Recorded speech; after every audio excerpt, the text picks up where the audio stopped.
Bismillahirrahmanirrahim. Assalamualaikum warahmatullahi wabarakatuh. Perkenalkan, nama saya Sandi. Saya dari kelas TKJ 2A. Saya akan menjelaskan mengenai sebuah paper yang berjudul Penerapan Aljabar Vektor pada GPS atau Global Positioning System oleh Haris Isrianto. Nah, pertama kita harus mengetahui terlebih dahulu apa itu GPS. GPS sendiri merupakan singkatan dari Global Positioning System atau sistem permosisi global yang merupakan sebuah sistem yang dibangun untuk mengetahui suatu lokasi atau titik tertentu pada permukaan bumi dengan memanfaatkan satelit. Pada awalnya, GPS ini hanya dikembangkan oleh Departemen Pertahanan Amerika Serikat.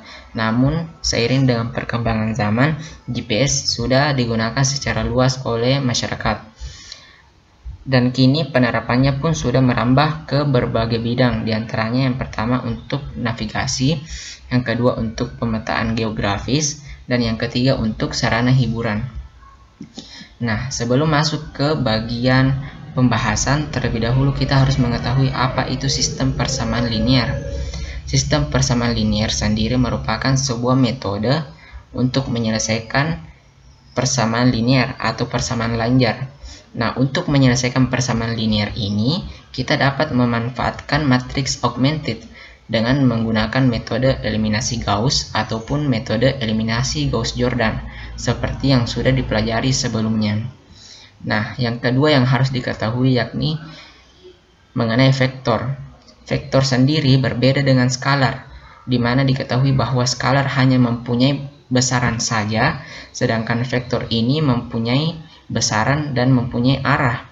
Nah, ada pun beberapa operasi yang bisa dilakukan dalam vektor, diantaranya penjumlahan, pengurangan, perkalian dengan skalar, perkalian dengan titik, dan perkalian silang.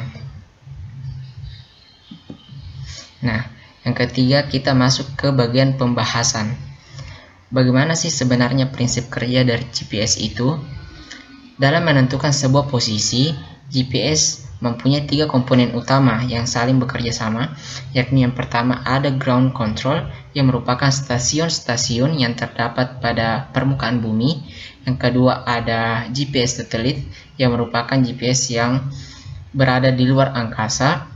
Dan yang ketiga ada GPS receiver yang merupakan sebuah komponen yang tertanam dalam perangkat elektronik seperti HP ataupun perangkat lainnya untuk menerima data dari satelit. Nah, kita juga harus mengetahui bagaimana sebenarnya peran vektor dalam menentukan posisi. Dalam menentukan posisi dikenal istilah trilateration atau trilaterasi. Nah, untuk lebih mudahnya, gambar ini merupakan ilustrasi dalam dunia 2 dimensi, di mana terdapat satelit pertama yang mengetahui jarak kita dalam R1, satelit kedua yang mengetahui jarak kita dalam R2. Nah, setelah mengetahui jarak tersebut, untuk satelit pertama, seharusnya kita berada pada lingkaran merah ini. Untuk satelit kedua, kita seharusnya berada pada lingkaran kuning ini. Untuk menentukan posisi kita, maka kita harus mengetahui persimpangan dari kedua lingkaran ini. Nah, yang menjadi permasalahan adalah terdapat 2 persimpangan. Namun, hal ini dapat diatasi dengan menjadikan bumi sebagai lingkaran ketiga. Jadi, titik ini dapat dibuang sehingga diketahui bahwa titik ini merupakan titik kita yang sebenarnya. Begitupun dalam dunia 3 dimensi. Misalnya terdapat satelit pertama yang mengetahui bahwa kita berada pada lingkaran pertama, satelit kedua yang mengetahui bahwa kita terdapat pada lingkaran kedua. Nah, dengan mengetahui persimpangan antara area satelit pertama dan area satelit kedua, maka posisi kita akan menyempit menjadi lingkaran merah. Dengan memanfaatkan satelit ketiga, maka posisi kita akan semakin menyempit menjadi hanya 2 titik saja. Nah, untuk menentukan titik sebenarnya, maka kita kembali memanfaatkan bumi sebagai lingkaran keempat, sehingga diketahui bahwa titik ini merupakan titik kita yang sebenarnya. Jika digambarkan dalam bentuk sederhana, maka diketahui trilaterasi tersebut sebagai berikut. Adapun dalam bentuk vektor juga dapat dituliskan sebagai vektor U, V, dan vektor W. Nah, kita sudah mengetahui jarak setiap satelit dengan receiver. Kita juga sudah mengetahui koordinat dari setiap receiver. Dengan mengetahui kedua komponen tersebut, maka kita dapat mengetahui persamaan ini. Persamaan pertama yang kemudian diselesaikan menjadi persamaan keempat. Dengan melakukan hal yang sama untuk vektor V dan W, maka didapatkanlah persamaan 5 dan persamaan ke-6. Karena variabel mengandung kuadrat ya pada sebelah kiri yang identik, maka kita dapat mengurangi persamaan 5 dengan persamaan 4. Begitupun dengan persamaan 6 dikurangi dengan persamaan 4, sehingga didapatkan persamaan 7 dan persamaan 8. Nah, kita masuk ke bagian studi kasus. Misalnya diketahui GPS yang berusaha untuk mengetahui letak sebuah kapal yang berlayar di lautan, di mana kita mengasumsikan ada koordinat kartesian X, Y, dan Z dengan titik 0,0,0 adalah inti bumi dan panjang satuan X, Y, dan Z setara dengan radius bumi, sehingga nilai dari X2 tambah Y2 tambah Z2 adalah 1. Jadi diketahui bahwa tinggi permukaan laut itu adalah 1. Kecepatan cahaya yang dipakai kira-kira sama dengan 0,047 radian per meter second. Data yang diterima dari satelit sebagai berikut.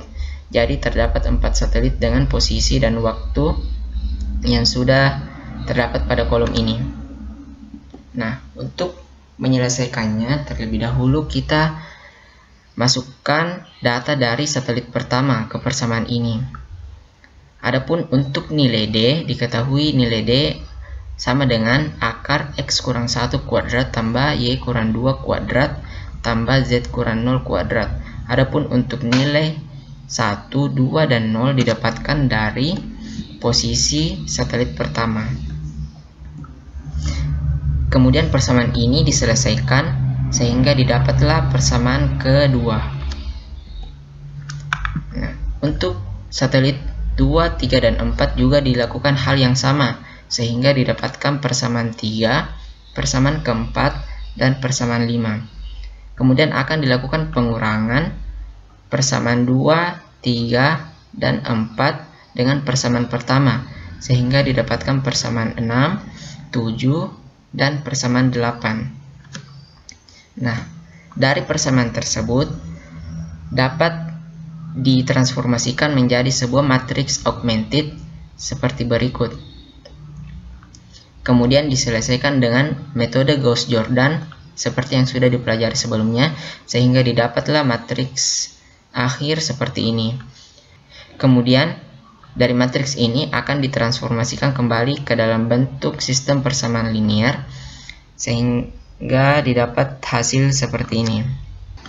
Nah, dari persamaan tadi kemudian akan kembali disubstitusikan ke persamaan pertama sehingga didapatkan hasil akhir seperti ini. Jadi diketahui terdapat dua nilai T, yakni 43,1 dan 50. Untuk T sama dengan 43,1 diketahui posisi sebagai berikut dengan panjang 2. Itu berarti kapal tersebut tidak berada di lautan karena jarak bumi dan permukaan laut adalah 1, seperti pada soal.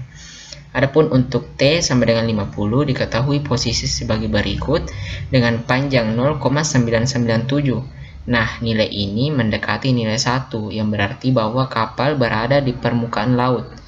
Jadi dapat disimpulkan bahwa nilai T yang benar adalah 50 dengan posisi 0,667, 0,667, dan 0,332.